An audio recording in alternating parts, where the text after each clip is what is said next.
What's up guys? Maalog rough road. Uy. So guys, nandito tayo sa Bukidnon.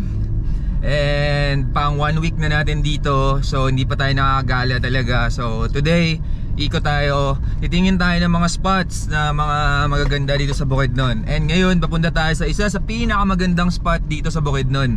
One of the best to dito. Pinupuntahan talaga to. So papakita ko sa inyo mamaya kung saan to. Alam nyo to, nakikita nyo na to for sure. So let's go! Ayan si Khalil. Yes! Driver ko, wala sa ayos. Ayusin mo naman. Anong drive dyan?